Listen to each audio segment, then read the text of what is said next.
If you look at the top line economic headlines today, everything looks smooth, shiny, and frictionless. If you open up the job boards and the message is identical everywhere, one opening, 1,000 applicants, and a line out the door for every posting. The front door of the job market is packed shoulder to shoulder. But when you look underneath that gloss, the foundation is fracturing. What nobody in that line is telling you is that there are unsexy side doors standing wide open. Whole systems this country runs on are about to lose the only people who know how to keep them alive, and almost nobody is lining up for those jobs. Today on The Broken Handle, we're looking at a massive disconnect between macroeconomic hype and the ground level strain on our human, digital, physical infrastructure. We hand you a signature toolkit called the Legacy Arbitrage Playbook, showing you how to bypass the crowded front door and secure high-demand critical infrastructure roles as the last generation of COBOL and mainframe experts retires. And then we go one step further, because the boldest move isn't just finding a better side door, it's deciding you don't need anyone to open the door for you at all. We'll make the case for becoming your own boss, finding the gaps in your own neighborhood, and giving you the exact free resources and operating system to actually do it.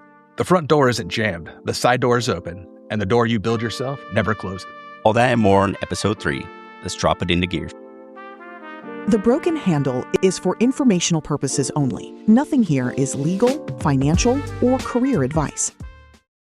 Welcome back to The Broken Handle, where we take a wrench to the headline narratives and look at how the gears of tech, labor, and the economy are actually turning on the ground.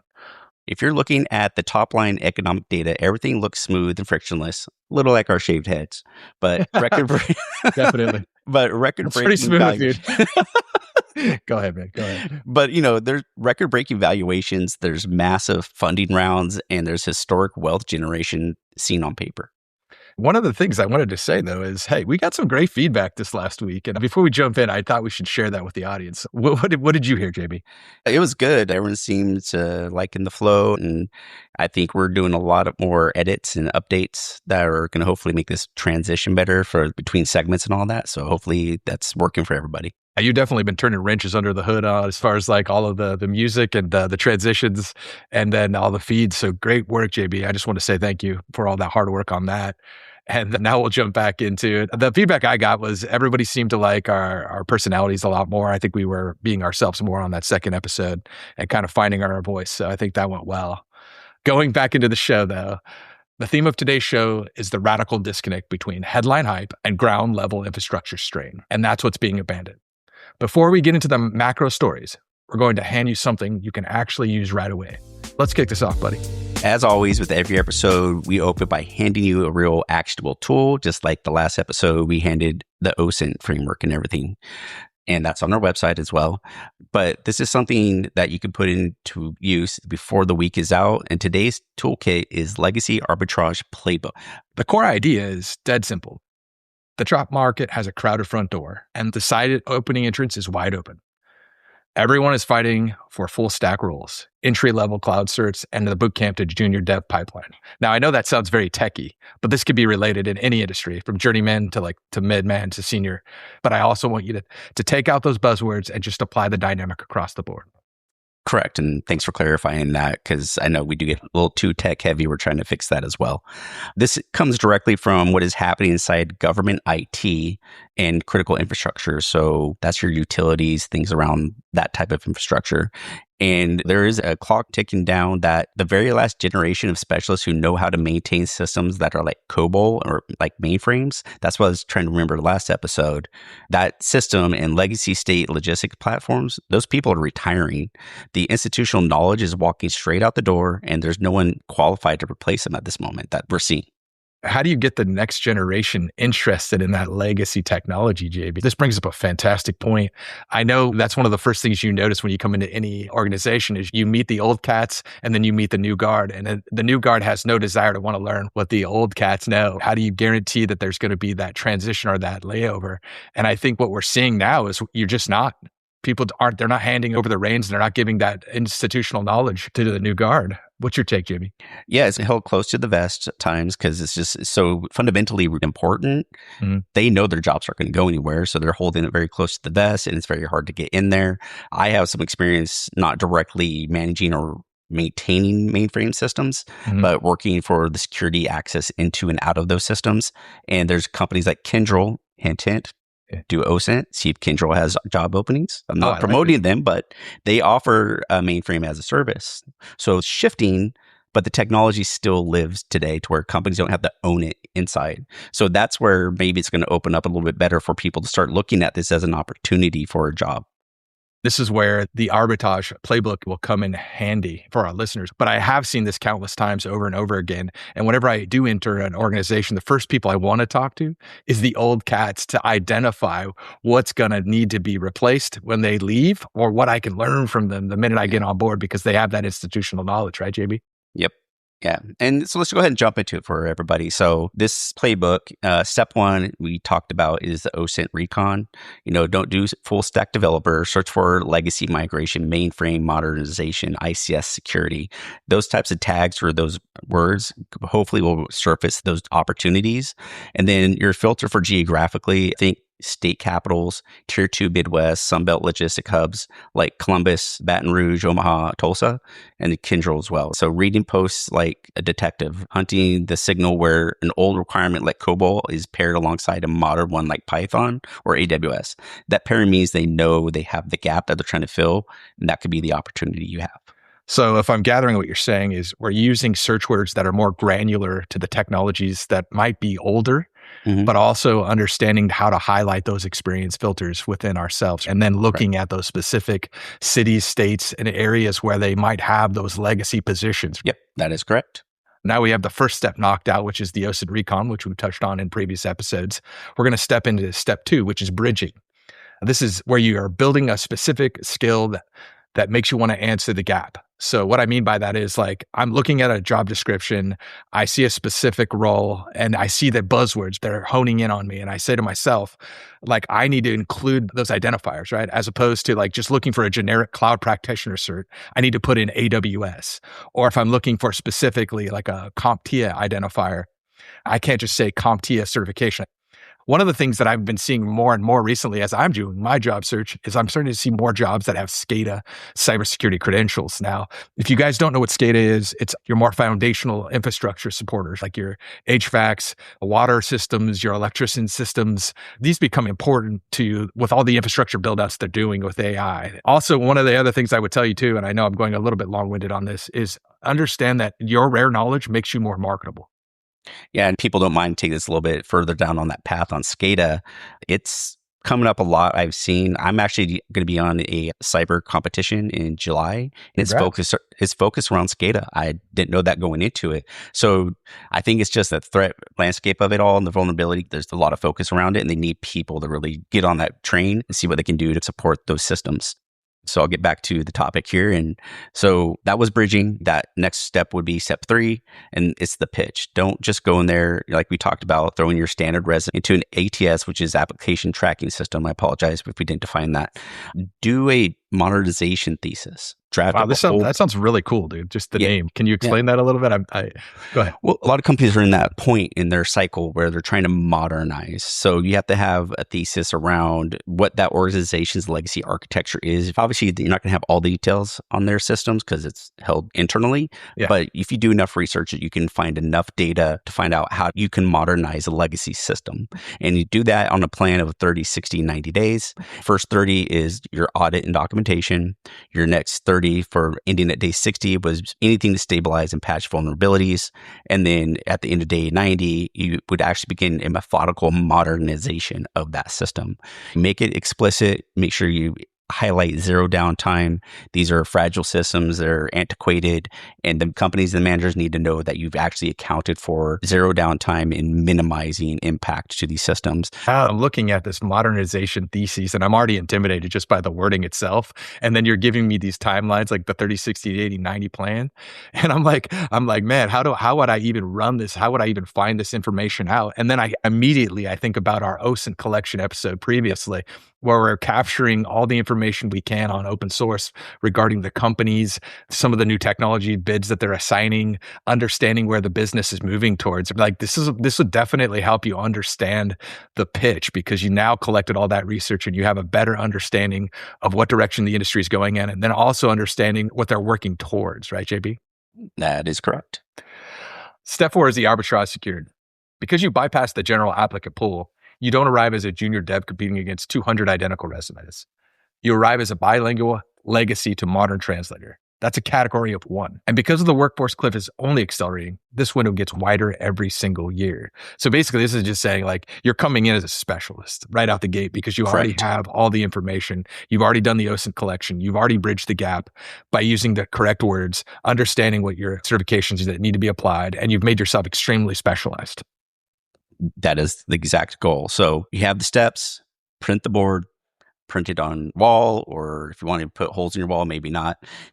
It's up to you, I guess. Yeah, I mean, that's pretty hardcore. I'm just going to paint it on my wall, right? Is that what we're going with? I meant pin it and not paint it. Painting would be excessive. But I mean, hey, if that's your thing, that's your thing. If it gets you motivated. Yeah. You're like, hey, imagine the level of effort to paint it out. That would really make you memorize it, though. I don't do this, people. Don't do this, please. Your family will definitely disown you, and you may find yourself living in an apartment. Honey, look at our new front room. And your clothes are in the yard. The dumpster fire begins.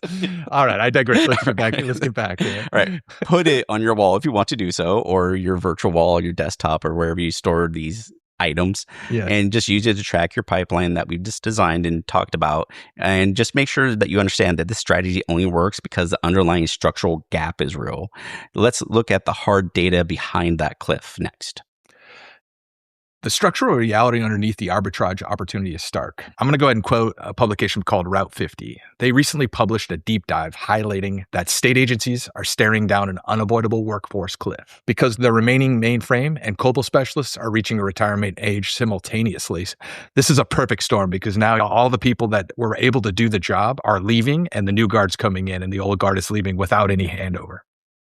Yeah, and we spend all this time talking about the shiny new tool, the cool kid, AI agents, cloud native architecture, all that cutting edge tech.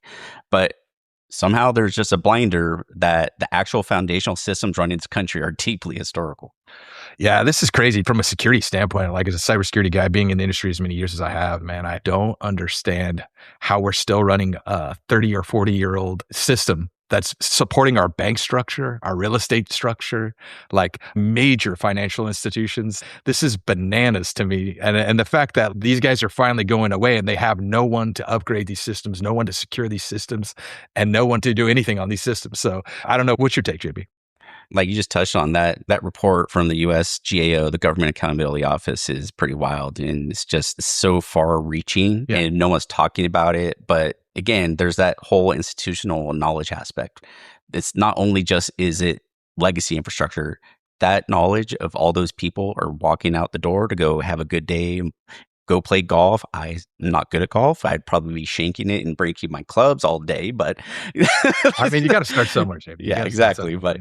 But they're going to go enjoy their lives at this point. And the younger generation of developers, they don't have that structural incentive to learn mainframe. That's antiquated in their head. So like, why would I want to do that when the shiny new toy over here of AI I can work on, that's the future, and pick a choice of, hey, do I just want to do 1970s IBM mainframe that handles billions of dollars of state pinches, or do I want to do this new AI tool? So that's maybe something these younger generation aren't interested in. Well, here's the thing though, man. When I was reading this, actually, I was thinking about if I were a betting man, I would look at those older technologies that are seamlessly going away, the retiring workforce, and I would create a complete framework around creating like an evolution for these products to come from the old to the new, right? I would just create a product or even a business line that could potentially answer this question in a way that allows them to upgrade, but do it in a secure manner. Do you think there's a business opportunity there, JB?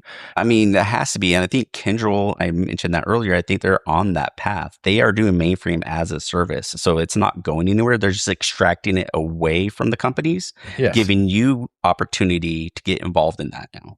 I think this could be applied to any industry though. Correct. If I'm a welder and and all my senior welders are leaving, This allows me to promote pretty quickly because I'm taking what they had. I'm extracting as much as I can before they leave. I'm creating those playbooks.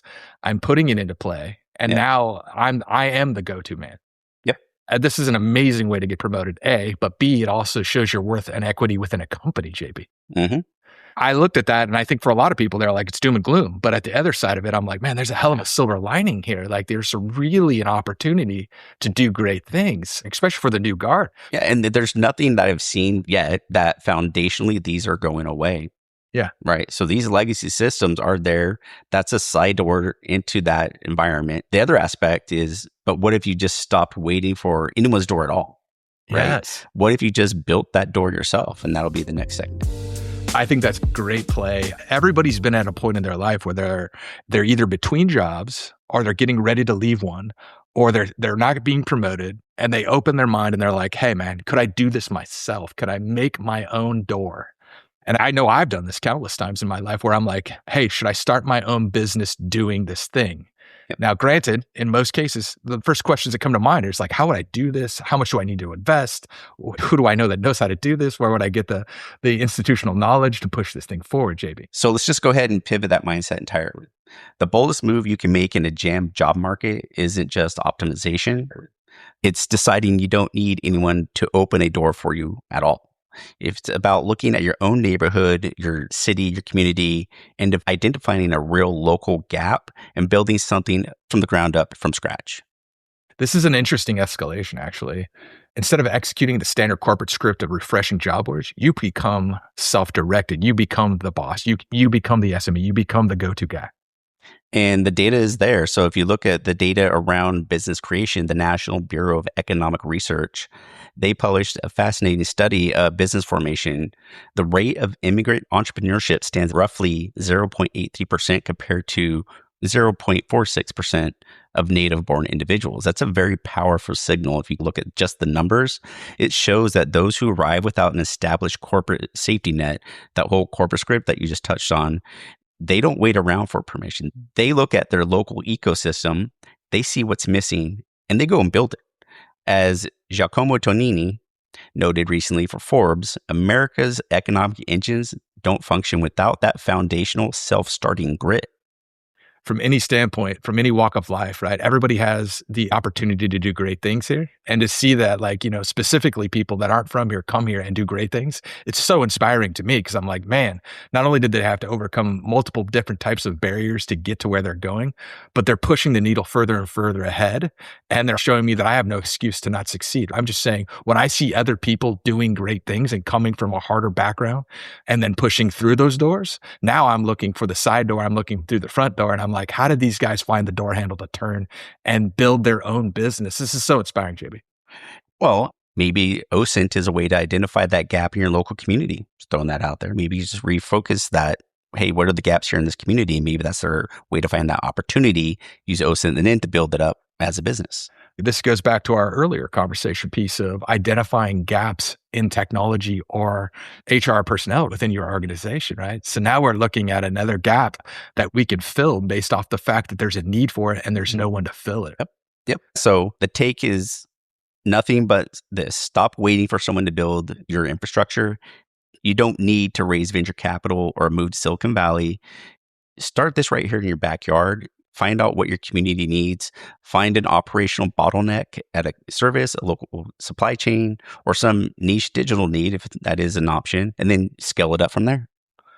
This sounds super empowering, man. I love to hear stories like this. It just motivates me. It really does. So this would be empowering for anybody. But if someone's sitting in their room right now and wanting to take that leap, how do they actually get started without drowning in risk? And this is the part that I struggle with because I will talk myself out of these things because of the intimidation factor of fear. I'm afraid to succeed in a way. I don't know how to explain. I'm like self-sabotaging it right out the gate. Having no safety net is going to force you to succeed. Nothing will be perfect. You might start a business and it'll fail, and then you just find something else and start it, or you learn from that. Like I learned I needed a sales team when I had my business. So it wasn't easy for me to scale at all. But when you take that leap, there is a massive network of free public and private resources that are completely underutilized. The Small Business Administration They offers explicit step-by-step business planning tools on their platform to help you map out your financials and your corporate structure cleanly. That's really key. There's obviously professionals out there. I worked with one. She helped me structure everything to the IRS guidance and everything for taxes and bookkeeping. But that's when you kind of get more into your business is running. But the SBA, even better, they do fund the small business development centers nationwide that offer free localized business consulting. So that's another tool in your back pocket that you can use for consulting if you have questions about what can I do for my business? How can I make this function better? And then if you go and pair that with SCORE, that is a nonprofit network that pairs you with experienced retired executives. Again, the people that already been there, done that. They will provide you completely free business mentoring and workshops. The scaffolding is already built there. You just have to step into it. So if I'm hearing you right, we have the SBA, the SBDC, and the SCORE all basically trying to motivate us to start our own businesses and do great things. I didn't know of any of these up until you just brought these up. I want to look into these as far as like start. I mean, especially for our podcast per se, right? Like we need to look into some of these and dig a little deeper to see like what kind of funding and mentorship we can get for this program. But I would also encourage people that are at that pivotal step where they're thinking, okay, I want to do this. Use these tools. They're free and they want to see you succeed. There's nothing better than having somebody already in your cheering group that wants to see you succeed and is giving you the tools to do so. Yeah, and maybe we can try to help people fill in some of these gaps and have a guest speaker from SCORE. Obviously, they do mentoring and workshops. Maybe there's an opportunity there to fill in some of these areas for the people. I think deciding to do it and knowing how to structurally execute it are two different things, though. And how do you map that out on a transition without spinning your wheels? That's $1 million question. How do I know that I'm getting the most juice for squeeze for action and I'm learning from the best people to go in the right direction? So to answer that, you need a personal operating system to act on that decision. And I want to bring in a framework that completely changed how I approached my career. It comes from the book Fast Forward, 5 Principles to Create the Life You Want in Just 1 Year. It was written by Wendy Leschgold and Eileen McCarthy. So again, not advertising or trying to get any money on this, right? Well, I mean, sponsorships are accepted. If anybody wants to sponsor our show, I just say it. Yeah, it was professional training that was provided to me by a previous employer. So I was very fortunate to sit through that week training. And I have the book. And it just, when we were talking about this, it made me go, hey, wait a minute, I use that. And the core of their system is built around a practical bold vision exercise. And instead of writing vague goals, you write a detailed narrative from the perspective of 1 year in the future. You describe exactly what you have achieved in your business or your health and your relationships as if it has already occurred. So it's more like a hindsight, like, hey, this happened, not like future, I'm going to do this. The authors claim this leverages foundational brain science by priming your focus to recognize opportunities and gaps. That's what we just talked about. How do you find a gap in your community? So your conscious mind normally wouldn't otherwise see. Your mind might accidentally filter it out. That's why you build this whole bold vision exercise. So can you give us some examples of how this tool helped you with your business, JB, and how you put it together? Because I think just giving some examples to the listeners and helping them understand what this might look like. I know this sounds kind of silly, but I did it on everything. It's every aspect. Like, I know one of the things I put on there was I wanted to play golf more often. And then I just put it down. I know it's goofy. It's goofy. But that's the point of this. This isn't just about career focus. It's about everything in your life. Like, hey, I ran 100 miles like this last year. I rode a bike for 20 miles or whatever your goal is. Those things are. They don't have to be crazy large things. It could just be something that you want to do in your life to expand the things you enjoy as well, not just work. So this whole bold vision exercise, it gives you a strict execution filter. The 5 power principles force you to look at where you're giving away your time, managing your energy rather than just your calendar, and moving past the stories that are holding you back. That's really what this is about. I like that you hit on the time part. I really like that a lot. When I was an admissions counselor at a college, this is one of the practices that I used to go with students as they would come on board. What we would do is we would take a 24-hour window, break it down into how many hours they sleep versus how many hours they eat versus how many hours they were actually applying to their work and to their schoolwork. And what we would often find out is they had a lot of hours. They usually had 6 to 8 hours a day to really put towards these goals, and they weren't using them properly. They were streaming movies, they were going out to dinner, they were like, and again, none of those are wastes of time, but what you're doing is you're reprioritizing and you're putting yourself in check when it comes to time management, right? Correct. And another thing that I like about the book, I think it gives you a strategized like journey to go ahead and connect with. So it's like, let's take this step to this step to this step. It's methodical in its approach. And I think a lot of times what we do is we get overwhelmed when we're trying to take on too many things at once and we get nothing done. So I think and again, I haven't read this book, but I'd want to check it out and see what it has to offer. But I think you can't measure without a metric. So if you have no way to measure your success, you will never succeed. And that's how I've always been taught. Yeah. And put this out there, for example, I'm going to get a job. Yes. What does that even mean? Yes. Right? No, I'm going to get a good job doing X, Y, and Z in this time frame. And that's why this all wraps together. We have the OSINT, we have the arbitrage playbook to expand wherever you need to get an opportunity at. And then we presented an opportunity about SBA, the score, and finding areas to become your own boss, and then changing your mindset to make those areas successful. And I think what you just said is so important. It's absolutely pivotal to success is if I don't know what I'm trying to achieve, how will I get there? Now, you said it spot on when you're like, hey, I want to find a job. Well, that can be a million different jobs. Like, what specific job are you looking to get?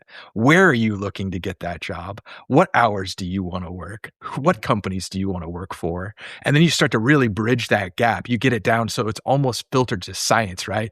So you're at a 90% solution versus a 15% solution. And then you can be really happy with the results you get in and get out. Because if I only have a 15% solution, I'm only going to get a 15% result. If I have a 90% solution though, and I'm locked in, my chances of getting the dream job that I want are pretty darn good. Yep. And that's what this could help you with. Maybe you start with the bold vision first and say, I got this job in 6 months of searching using OSINT, and they can use that bold vision to say they did all these things in the past tense. And now they're going to take alignment from day one to reach that goal. Well, I think though too, is it's like being a bodybuilder. A lot of these guys, what they do is they take pictures of themselves when they first begin. And then over progressions and the progressions, if they get more tone and cut, and then they get closer and closer to what it is they're trying to achieve. Writing it down is so important because then you start to see the evolutions as they incur. You remember where you came from and you remember how hard it is to get to where you're going. But at the same time, when the journey's over, you know all the work that's there because you documented it and you know how to repeat it. Yeah, and one other item that I forgot to put in there is it's not just writing it down. You are actually going to verbalize this bold vision to somebody. You don't just write it down. You at minimum one person. So if you have a family, you're going to state this to every single individual in your family. That would be the best way to do it. And that way you're like, oh, wow, it's locked into my brain. And then also, depending on your scenario, if you have somebody who's in the same boat and it's a friend of yours or, you know, a peer, and you tell them about this and they're doing the same thing, they could be somebody to hold you accountable and you hold them accountable to make sure, are you achieving your goals? Are you staying on track to the bold vision that you just outlined? Then you meet up like once a month for like 30 minutes, maybe over coffee. This is probably going to be one of our future episodes. There's an absolute ton of mentoring programs that are free. I mean, like for me, I'm in one right now. It's called ATS. And I meet with my mentor once a month. We sit and discuss like what my goals are, what I'm trying to achieve. They give me the tools and they give me their background. They give me the understanding. They give me perspective that I might not have otherwise. Now, to JB's point, I absolutely agree. Having an accountability buddy on top of the goals and repeating it and telling people that you're going to achieve it. If you, at that point, your brain is already at a point where it's like, hey, if I don't achieve this, I'm not only letting myself down, I'm letting down my accountability buddy who's helping me succeed. Now, how powerful is that? That's the whole framework. It's supposed to be the checks and balances. So you're not just out there alone. You verbalize it to people. So if you're a person of your word, you're going to stick to your word. You have somebody who's checking in on you and vice versa. You're checking on them. You guys now have accountability. So it covers a lot of different areas. I know we're beating this one into the ground, but I can assure you the reading of the book and taking the steps and applying those dynamics will increase your efficiency as far as finding that work. And then also using the OSINT collection and then the arbitrage toolbook, putting those all together. Now we're getting motivation from all sides because we're putting in the research, we're spending the time, we're doing the due diligence, and then we're holding ourselves accountable, most importantly. I think that's the trifecta and the shape of a triangle, the strongest object in the world. Now we have it. Hey, JB, going back to that earlier point, I saw that we've covered quite a bit of ground here. One of the things I didn't want to miss out on is you had a couple of interviews this last week, and you were applying the OSINT framework that we discussed in previous weeks. Did you want to share some of that experience with the users? So how it all started, a recruiter from the company themselves, not a random company, they reached out to me a little bit ago and I had the HR pre-screen. But before I did the HR pre-screen, I took that OSINT and I ran it through an AI tool. I use Claude personally. And I said, hey, run it on this company. And it came back with all the latest news headlines and everything about them, who actually owned the company, how they were a spinoff of another one. It was really detailed. It's pretty awesome to see. And by the time I had my HR pre-screen, I had some of that data about the H-1B data, about the salary, all that locked in, and a basic structure of what I felt the whole overall interview process would be. So I did the HR pre-screen, and then she followed up with an email saying, here's a little bit about the company, and here's the name of the person that you're going to interview with. It was just funny because everything she provided me was exactly what OSINT found, talking about year over year, how much they made, their growth, and everything. Like, I almost started laughing because I was like, man, this is spot on that it did such a great job. And it was able to just find things that I didn't really identify myself, just tied it all together really well. So I then took the name she provided me, went into LinkedIn, just captured some screenshots of that person, and keeping it in that OSINT, I had it target that person and understanding of their experience and their college. It then went and said, hey, here's how you can interview with this person. Here's potential questions, things that you can structure around it, and how to address this person based on their role and their experience.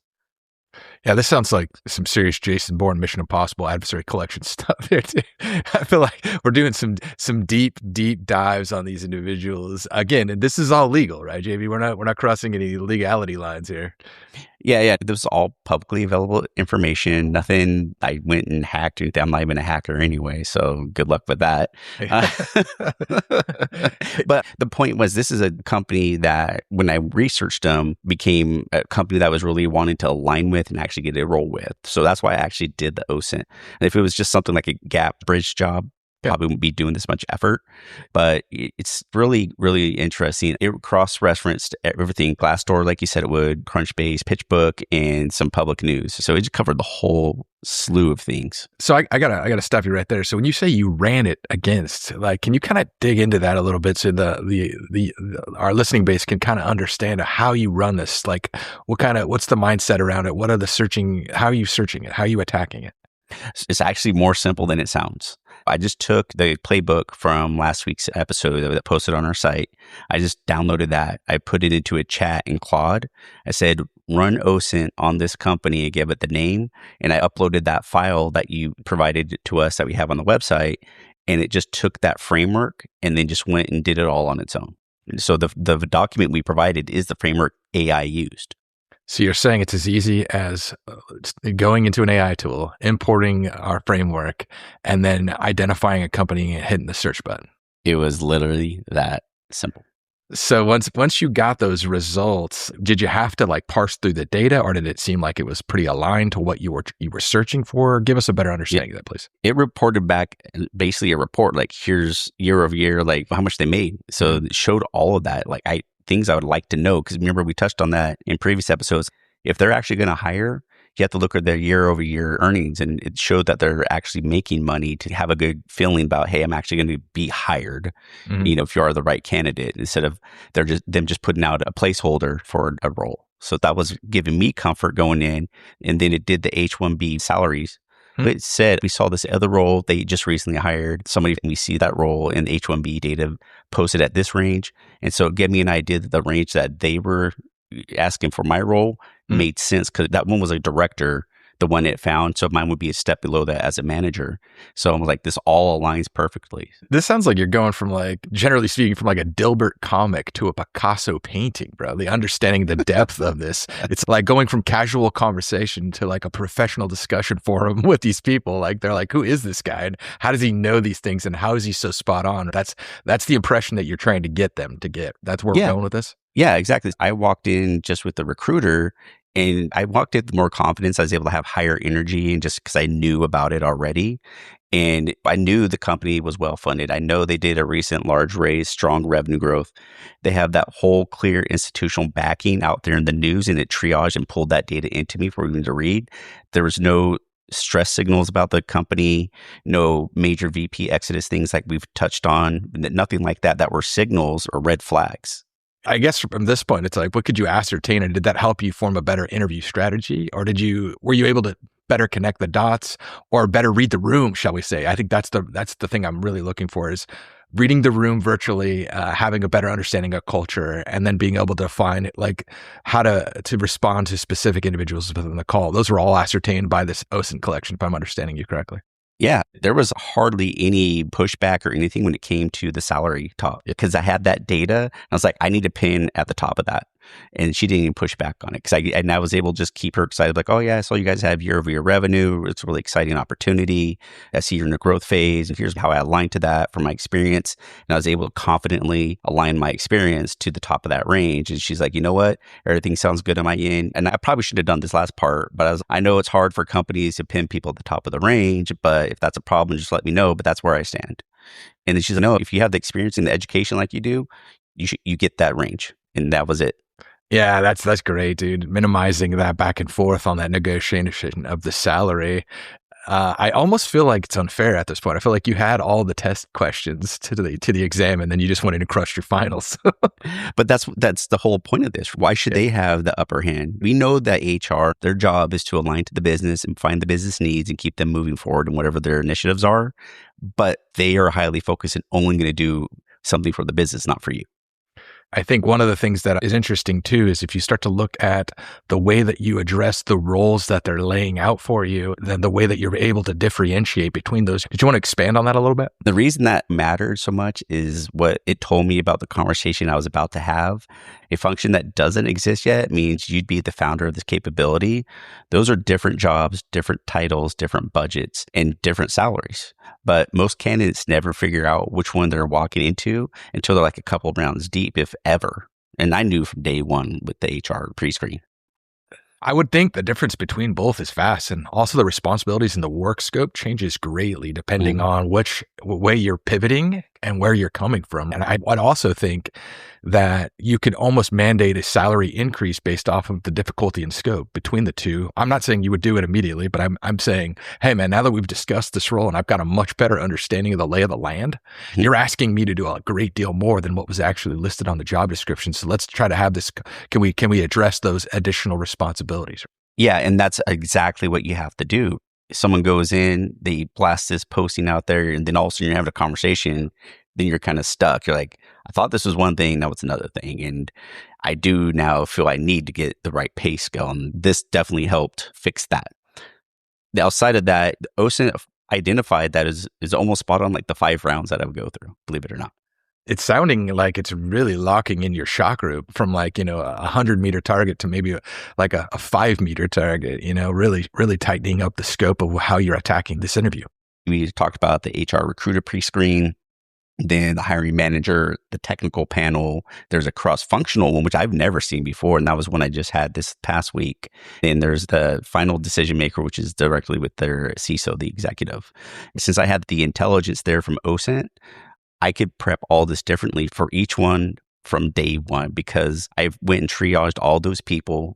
So I just screenshot LinkedIn that you can go to the company and then click on people, and I put it into that same AI chat that I initially started with, and it mapped their org together and figured out who was who a little bit beforehand.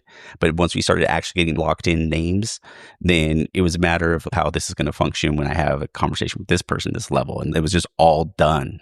Well, I think this is a two-pronged attack in essence, because not only are you customizing the response to the individual, but you're identifying a path forward to narrate the whole conversation. Because you and then one thing we didn't touch on, and I'm going to touch on it very briefly here, is you can do complete mock interviews using an AI tool. You can load up the individual's background and say, hey, act as if you're this hiring manager, and it will literally create mock interview questions to you. I don't want to overlook this one because I think it's very valuable. You can do vocal as well. So you can talk to it and it will talk back.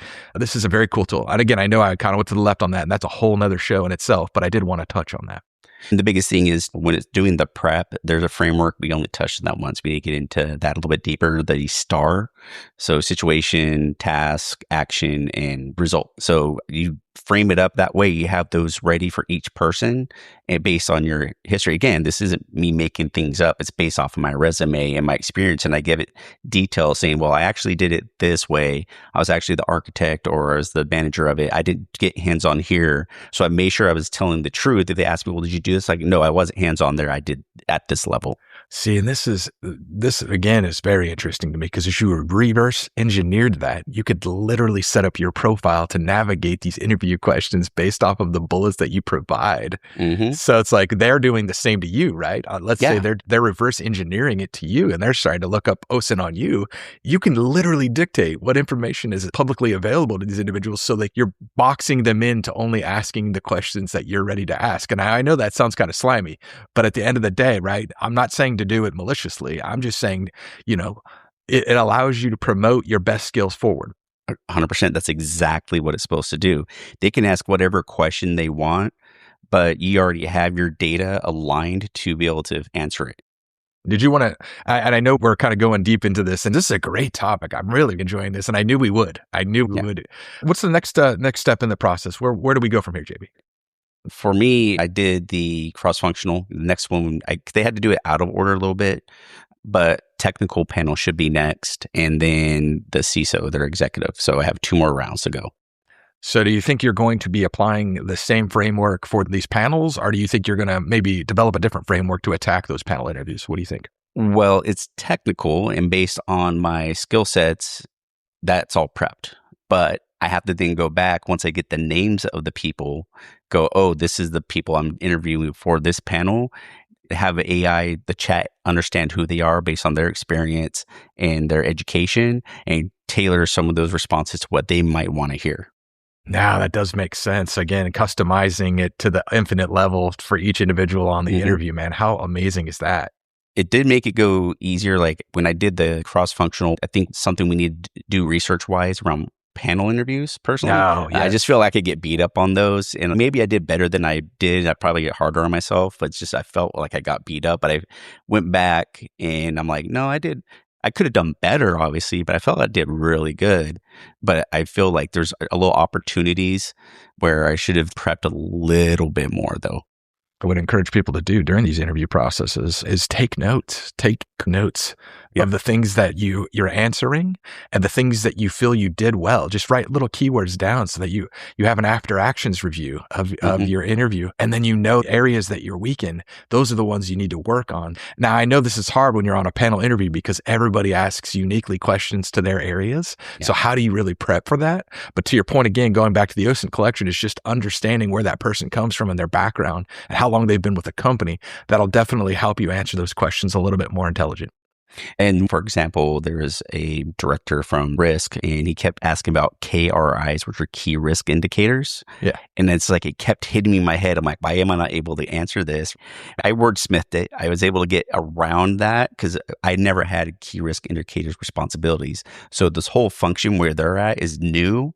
So me sitting directly with this type of team is new for me. I just interfaced with them before. So the key risk indicators lived with those teams rather than me personally, but I was able to work through that with them. I love this real world experience, JB. Really, I do, because I mean, obviously being a peer and working in the same industry, getting these questions without giving up too much is super beneficial for me. And I guarantee our listeners are going to be very, very keen to this new process. And just think about it too, because it's different levels of employees and peers that you're speaking with. So the first one is HR. Are you that good fit? Again, we haven't talked about that. We'll get to that. The manager, are you the good role fit, team fit? And then I had the cross-functional one, which is these are his peers. Am I going to be able to help them? Am I going to be somebody who's going to cause problems for them? And that's what they're evaluating. So now you have the technical people.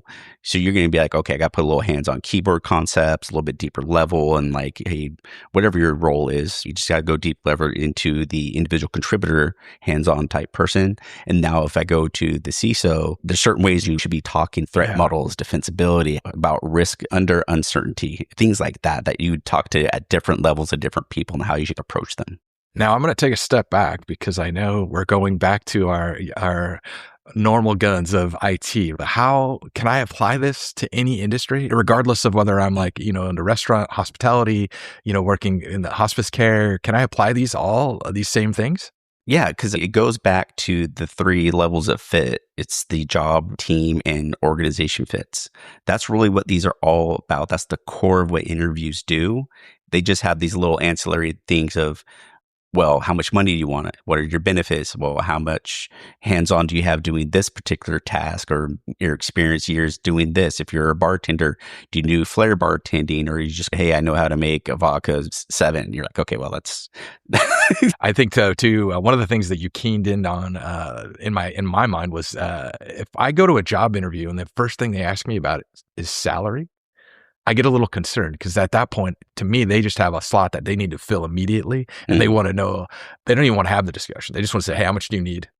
Can we make this happen? That concerns me. So those are always red flags too. And I just want to point that out. Well, salary should be more or less done only with the HR person, first off. Let's just make sure we clarify that. Anybody else outside of that asking, that's just a flag. And you have to have a response canned and prepped. So it's like, well, yeah, I discussed salary with the HR so-and-so person, and I feel the range is accurate and for what I'm looking for. You're just going to stop the conversation right there. I know we're going on a tangent. Let's get back on track, JB. Where are we headed next? Without all that intelligence, I would have prepped the same way for all 5 of these interviews. Me being honest, I wouldn't have really thought about the nuances of the individual as much as this OSINT framework and using an AI tool really extracted and brought to light for me. So I would have had generic answers and hoping something lands rather than going in with an intelligence in every conversation to have a specific shape before it even starts. There's a lot of wheels that are spinning in my mind right now. And one of the things that I think is awesome is I'm wondering if it would almost be worth us creating custom prompts that we could provide to our listeners to kind of help them peel back those layers if they don't know how to verbalize these questions to AI to get the responses that they're looking for. Now, again, that could be a completely different episode, but I'm just kind of chewing on that right now in my mind. Once I get through all of this, however this lands, whether I land the job or they move on to a different candidate, I'm going to go and do a full compare and contrast. Because I have my data saved from all the other jobs and things I've done triaging without OSINT. And then I'm going to take this one and show the differences. And I'll bring in the simple AI prompts, talk about this is how you do that to get this type of data out of it, and just go from there and let people know again, this is only for jobs you really, really want. Not every job, but I really like this job and the opportunity. So I'm putting in this extra effort, and just by luck and chance, it happened at the time we just did OSINT. The stars aligned, it sounds like to me. But I think this is the learning lessons that we're providing in this specific case, because they're so fresh and you're actually working with the client as you're going through the steps and getting all your notes aggregated. I think this is going to be invaluable.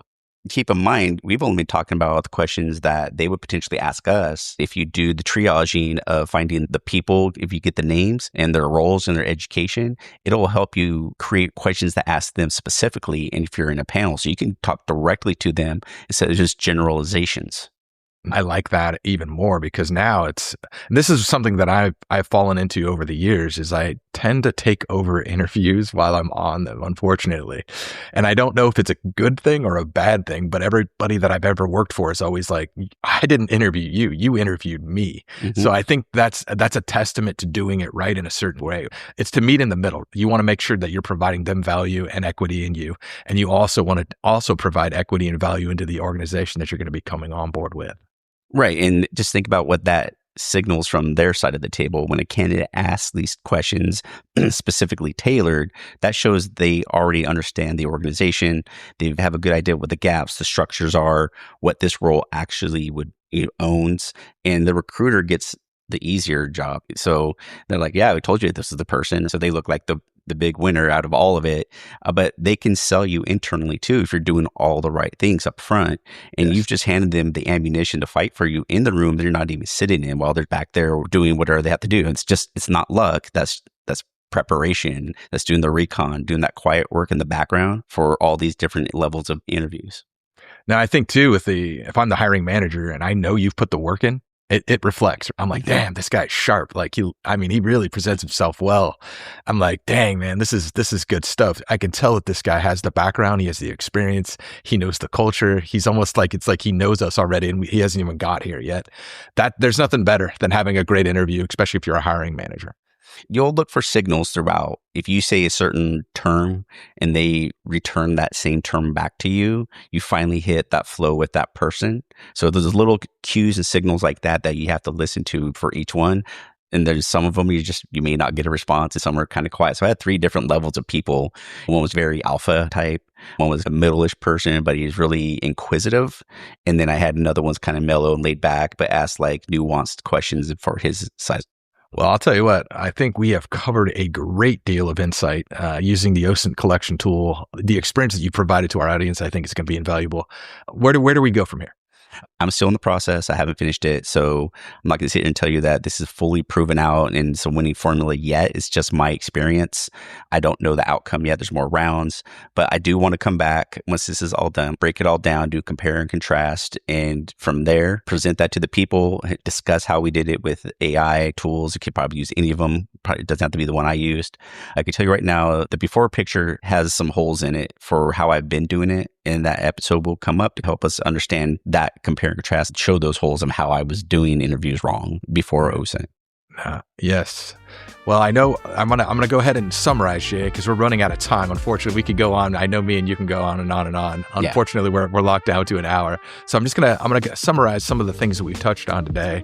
We discussed the Legacy Arbitrage Playbook, which is going to be distributed to you via our website. Go ahead and feel free to go ahead and pull that in, add it to your OSINT collection, and then really refine those searches. We talked about the legacy workflow cliff, talking about COBOL programmers that are going to be stepping out and other retiring industry specialists. And then we also talked about potentially being your own boss. And then we jumped into JB's experience with the interview process using the OSINT collection review. Jay, did I miss anything? What do you think? Go from there. Just as a reminder, I think the fast forward principles, I'll try to get more into that about the bold vision and all that as well. I think there's just some value there. And again, it's more of a life concept, and I think it deserves a little bit more airtime for that topic, just for me personally. The doors are still wide open. Sometimes you have to build it yourself. Nothing's ever closed. I just want everyone to remember that. That was the whole point of this particular episode. And if one thing stuck with you today, do one thing with it this week. Don't wait. Make one search term swap on your job boards. Write down one bold vision or something. Make one call to your local SCORE mentor. Do something with this data that we're providing this week. So take action today. This is what we know. What you do with it is up to you. Quick Legal. The Broken Handle hosts speak personally, not for any current or past employer. Guests share their own views. Their appearance is not an endorsement of their services or business. Commentary on companies, recruiters, and hiring practices is opinion. Nothing here from hosts or guests is career, legal, financial, or medical advice. Consult a licensed professional for those matters.